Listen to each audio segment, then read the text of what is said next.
22-এ আটকেছেন, 23-এ আটকেছেন, 24-এ মঞ্চে আসতে দেননি, 25-এ মঞ্চে আসতে দেননি, 42 দিন জেল খাটিয়েছেন। আজকে আমরা মঞ্চে এসেছি মমতা বন্দ্যোপাধ্যায়, আমার ভারতবর্ষের সংবিধান প্রণেতা বি.আর. আম্বেদকর আমাদের সংবিধান দিয়েছে, আর এই মঞ্চে তার উত্তরাধিকারী উপস্থিত হয়েছে প্রকাশ আম্বেদকর। মমতা বন্দ্যোপাধ্যায়, আপনার ভাইপো অভিষেক বন্দ্যোপাধ্যায়, আপনি শুনতে পাচ্ছেন? ভাঙড়ে ক্রিমিনালটা ফাউল করেই যাচ্ছে, ফাউল করেই যাচ্ছে। অভিষেক বাবু বলছে ভাঙড়ে নাকি উনি খেলবেন। আজকে 21-এর মঞ্চ থেকে আমরা আহ্বান করছি, ভাইপো আপনার পিসিকে ভাঙড়ে খেলতে নামান, আর ভাঙড়ে আমার কর্মীরা খালি পায়ে খেলবে। 21-এ আপনি ভাঙা পায়ে খেলেছিলেন, আর আমার এই বাংলার 2026-এর রেফারি হবে আমার দলের চেয়ারম্যান, আমার দলের সেনাপতি নওশাদ সিদ্দিকী, হাতে লাল কার্ড থাকবে। যত ফাউল হবে নওশাদ সিদ্দিকী লাল কার্ড দিয়ে মাঠের বাইরে বার করে দেবে। 21-এর আওয়াজ যদি শুনতে পারে মমতা বন্দ্যোপাধ্যায়, আপনি হিজাব পরে, বোরকা পরে, ইনশাআল্লাহ সুবহানাল্লাহ করে এই বাংলার সংখ্যালঘু আদিবাসী দলিতের অধিকার আপনি চুরি করেছেন। এই বাংলার সংখ্যালঘু মানুষ, সংখ্যালঘু মা, তারা মমতা বন্দ্যোপাধ্যায় 2026-এ তারাও খালি পায়ে খেলবে। তারা আহ্বান করছে, আমার মাটি আমার মা, কবরস্থানের দখল ছাড়বো না। আমার মাটি আমার মা, মসজিদের অধিকার ছাড়বো না। আমার মাটি আমার মা, ঈদগার দখল ছাড়বো না। আর শুভেন্দু বাবু, আপনি তো তৃণমূল মার্কা বিজেপি, আপনি তো তৃণমূলের এজেন্ট। এই বাংলার মানুষ দেখেছে আপনাকে, আপনাকে কৈফিয়ত দিতে হবে। আরে বাবা, হিন্দু হিন্দু, ভাই ভাই, এসব স্লোগান বাংলার মাটিতে চলবে না। এ বাংলার মাটি দুর্জয় ঘাঁটি, এ বাংলার মাটি রবীন্দ্রনাথের মাটি, এ বাংলার মাটি নেতাজির মাটি, এ বাংলার মাটি আস্তাকুল্লার মাটি, এ বাংলার মাটি ক্ষুদিরামের মাটি, এ বাংলার মাটি মেদিনীপুরের সতীশ সামন্তর মাটি, এ বাংলার সুরি, এ বাংলার মাটি দুর্জয় ঘাটি, এ বাংলায় কাজী নজরুলের শ্যামা সঙ্গীত আমার হিন্দুদের মন্দিরে বাজে, আরে মুসলমান পাড়ার মসজিদের আজানে আমার হিন্দু পাড়ার ঘুম ভাঙে। মমতা বন্দ্যোপাধ্যায়, আপনি যতই এজেন্ট শুভেন্দুকে ছেড়ে রাখুন, এ বাংলায় কাজ হবে না। আমার ইন্ডিয়ান সেকুলার ফ্রন্ট আওয়াজ তুলেছে, মোরাকে বিনতে দুইটি কুসুম, হিন্দু মুসলমান, মুসলিম দলের নরমণি, হিন্দু তাহার প্রাণ। আর আমার দলের পৃষ্ঠপোষক আমাদেরকে শিক্ষা দিয়েছে, নানা ভাষা, নানা মত, নানা পরিধান, বিবিধের মাঝে দেখো মিলন মহান। আমার ইন্ডিয়ান সেকুলার ফ্রন্ট বলছে, এই বাংলার আমার হিন্দু মায়েরা, হিন্দু বোনেরা মন্দিরে গিয়ে ঘন্টা বাজিয়ে পুজো করবে, আমার মুসলমান ভাইরা মাথায় টুপি পরে মসজিদে গিয়ে নামাজ পড়বে, আর আমার মতুয়া ভাইরা তারা ডঙ্কা বাজিয়ে হরিচাঁদ গুরুচাঁদের পুজো করবে, আর আমার সাঁওতাল ভাইরা, আমার আদিবাসী ভাইরা তারা ডঙ্কা বাজিয়ে টুসু পুজো, করঞ্চু পুজো করবে, আর জল জমি জঙ্গলের অধিকার নিয়ে রাস্তায় থাকবে, আর আমার খ্রিস্টান ভাইরা গির্জায় গিয়ে প্রার্থনা করবে। আমরা এই সম্প্রীতির বাংলা দেখতে চাই। মমতা বন্দ্যোপাধ্যায় যখন আমার চেয়ারম্যান, এই বাংলার অধিকার, এই বাংলার যুব সমাজের কর্মসংস্থান, এই বাংলার খেটে খাওয়া মানুষের কর্মসংস্থান, এই বাংলার আশা কর্মী, এই বাংলার অঙ্গনারী কর্মী, এই বাংলার জিআরএফ, এই বাংলার সিভিক পুলিশ, এই বাংলার প্যারা টিচারদের যখন অধিকার নিয়ে রাস্তায় যখন আমার চেয়ারম্যান বলছে কেন ওবিসি বাতিল করে দেওয়া হলো, ওবিসির অধিকার ফেরত দিতে হবে, কেন ভুয়ো এসসি এসটি সার্টিফিকেট দেওয়া হবে, যখন আমার চেয়ারম্যান বলছে আমার কলকাতার রাজপথে আমি একটা ধর্ণা মঞ্চ করতে চাই, মমতা বন্দ্যোপাধ্যায় আপনি আমাকে একটা 10 ফুট বাই 10 ফুট মঞ্চ বাজারে জায়গা দিন, তখন মমতা বন্দ্যোপাধ্যায় হাজার হাজার পুলিশ নিয়ে আমার চেয়ারম্যানকে, যখন এই বাংলার মানুষের, বাংলার পিছিয়ে পড়া মানুষের যখন অধিকার নিয়ে লড়াই হচ্ছে, তখন লাথি মারতে মারতে আমাদেরকে জেলে নিয়ে গেছে, 42 দিন জেল কাটিয়েছে মাননীয় মুখ্যমন্ত্রী। আমার নেতা সিদ্দিকুল্লাহ চৌধুরী নয়, আমার নেতা বাইরান বিশ্বাস নয়। আমরা টাকার কাছে মেরুদণ্ড বিক্রি করতে আসিনি। এই বাংলার পিছিয়ে পড়া, এই বাংলার আদিবাসী, এই বাংলার অধিকার প্রতিষ্ঠা করার লক্ষ্যে 2026-এ বোমাগুলি পিস্তলের বিরুদ্ধে আমার দলের সেনাপতিরা খালি পায়ে খেলবে আর রেফারি করবে আমার নওশাদ সিদ্দিকী। মমতা বন্দ্যোপাধ্যায় আপনাকে বলতে চাইছি, আপনি কর্মসংস্থানের কথা বলেন না? 2011 সালের আগে এই পশ্চিম বাংলার বামফ্রন্ট সরকারকে সরিয়েছিলেন মমতা বন্দ্যোপাধ্যায়। এই বাংলার মানুষ রিজওয়ানুর রহমানকে ভুলে যায়নি। তৎকালীন মুখ্যমন্ত্রী ছিলেন বুদ্ধদেব ভট্টাচার্য। মাননীয় মুখ্যমন্ত্রী তখন কলকাতার রাজপথে আপনি বুকে প্ল্যাকার্ডে ঝুলিয়ে একদিকে রিজওয়ানুর মা, একদিকে রিজওয়ানুর দাদাকে, আর যারা বিদ্যজন তাদেরকে মোমবাতি নিয়ে মিছিল করেছিলেন। আপনি ইনসাফ দেবেন বলেছিলেন, বাংলার মায়েরা কাঁদছে, আপনি লক্ষ্মী ভান্ডার দিয়ে কিনতে পারবেন না।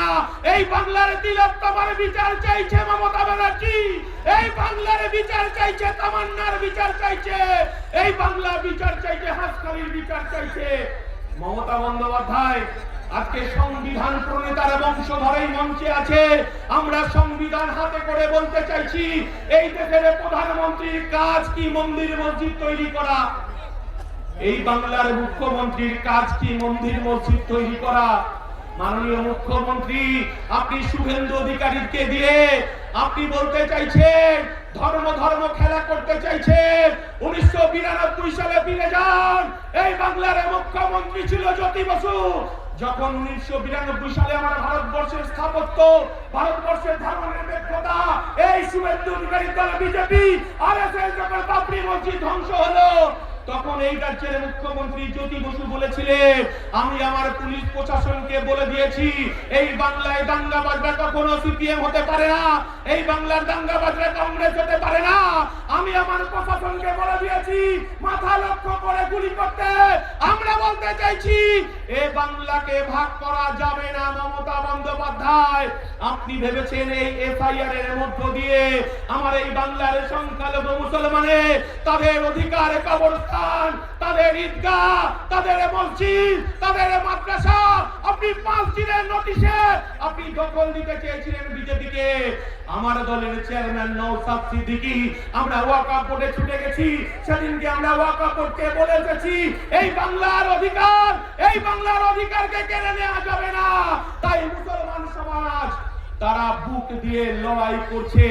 আপনি বলছেন এখানে মিছিল করা যাবে না, মিটিং করা যাবে না, দিল্লিতে গিয়ে মিটিং করতে হবে মমতা বন্দ্যোপাধ্যায়। আর আপনি এসআইআর নিয়ে যে কথাটা বলতে চাইছেন, আপনি বলেছিলেন আপনার লাশের উপর দিয়ে এসআইআর হবে, বলেছিলেন তো? বলেছিল না?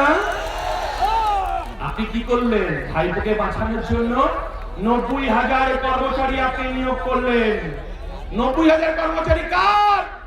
মমতা বন্দ্যোপাধ্যায়। বিডিও অফিসের দখলদারি কার? মমতা বন্দ্যোপাধ্যায়। বিডিও গুলো কার অধীনে কাজ করছে? মমতা বন্দ্যোপাধ্যায়ের অধীনে কাজ করছে। আর আপনি তো এখানে হিন্দু মুসলমান ভাগ করতে চাইছে। একদিন কিছুদিন আগে দেখলাম মমতা বন্দ্যোপাধ্যায় আপনি বলতে চাইছেন মুসলমানদের নাকি জব্দ করার চেষ্টা করছে। আমার নওশাদ সিদ্দিকী বলে দিয়েছে এই লড়াই আমাদের বাঁচার লড়াই, এই লড়াই আমাদের জিততে হবে।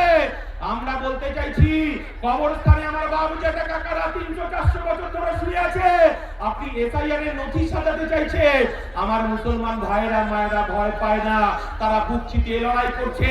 আপনি এনআরসি ভয় দেখাতে চেয়েছিলেন, আপনি টাকা ছিঁড়ে গিয়ে ভয় দেখাতে চেয়েছিলেন। আর আপনি বলেছিলেন বিজেপিকে রুখতে হবে, তৃণমূলকে দুহাত ভরে বাংলার সংখ্যালঘু মানুষ, আদিবাসী মানুষ আপনাকে ভোট দিয়েছিল। মমতা বন্দ্যোপাধ্যায়, আপনারা বলা শুনে রাখুন, আমরা বলিনি,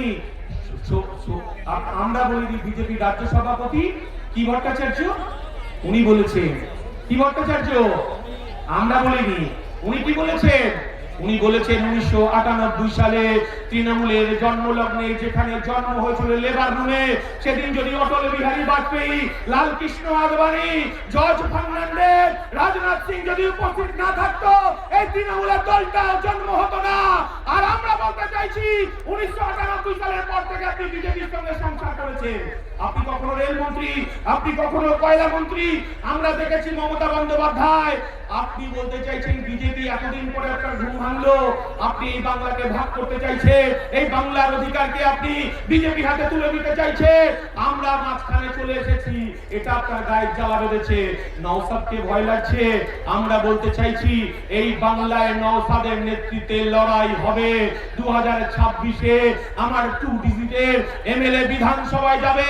এই বাংলার গরিব মানুষের তার অধিকার ফিরে পাবে, আদিবাসী দলিত মানুষ তার অধিকার ফিরে পাবে, বাংলার খেটে খাওয়া শ্রমজীবী মানুষ তার অধিকার পাবে।